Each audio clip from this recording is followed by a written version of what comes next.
লক্ষ্মী পুজোতে তো অনেক কিছু বানাতে হয়, নাড়ু, মোয়া। সত্যি বলতে এগুলো আমি কোনোদিনও বানাইনি। কিছুদিন আগে মনসা পুজোতে একটা জেঠিমাকে দেখেছিলাম এগুলো বানাতে, আর আমি তার থেকেই দেখে শিখেছি।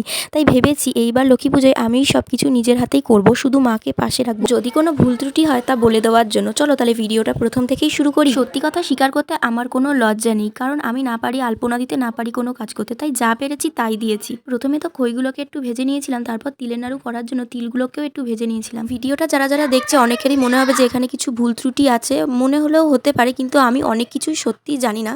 আর একবারে তো সব কিছু হয়ে যায় না, আস্তে আস্তে ঠিকই হবে। আজ পারি না একদিন ঠিকই পারবো। এইবারেতে এটাকে গোল গোল করলে আমার তিলের নাড়ু কমপ্লিট হয়ে যাবে। আর এই পাশে মা খই দিয়ে এটা তৈরি করে ফেলেছিল। এছাড়াও অনেকক্ষণ আগে আমি ময়দা মেখে লেচি কেটে রেখে দিয়েছিলাম ঢাকা দিয়ে। সত্যি বলতে জানো, আমি কোনোদিনও লুচি বানাইনি, কিন্তু ফার্স্ট টাইম এরকম লুচি বানিয়েছিলাম, কিন্তু লুচিটা অনেকই ভালো হয়েছিল। এরপর যাবতীয় কাজ, ফল কাটা, তারপর ঠাকুরের ঘট গোছানো, ঠাকুরের জায়গা গোছানো, সবকিছু কমপ্লিট করে আমি নিজেই তৈরি হতে চলে এসেছিলাম। এইবার আমি সিম্পল ভাবে রেডি হয়ে গেছি। আমাকে কেমন লাগছে সবাই একবার কমেন্ট করে জানিও। আর হ্যাঁ, আমার মতো কে কে লক্ষ্মী পুজোয় উপোস করে এই সমস্ত জিনিস বানিয়েছো তারা কিন্তু কমেন্ট করতে একদমই ভুলো না। লক্ষ্মী পুজো হবে আর বাজি ফাটবে না তা কি কখনো হয়? এইদিকে দেখো চারিদিকে কি সুন্দর লাইট দিয়ে সবাই নিজেদের বাড়িঘর সুন্দর করে সাজিয়েছে। সবার বাড়িই তো টুনি লাইট লাগিয়েছে, কিন্তু এখনো আমাদের বাড়ি টুনি লাইট লাগানো হয়নি। আমাদের বাড়ি টুনি লাইট লাগাবো কালী পুজোর আগের দিন, তারপর একদম চারিদিক ঝকমক করে দেবো। আজকের মতো ভিডিও এখানেই শেষ করছি। আবার দেখা হবে নতুন একটি ভিডিওর সাথে। চলো টাটা, বাই বাই।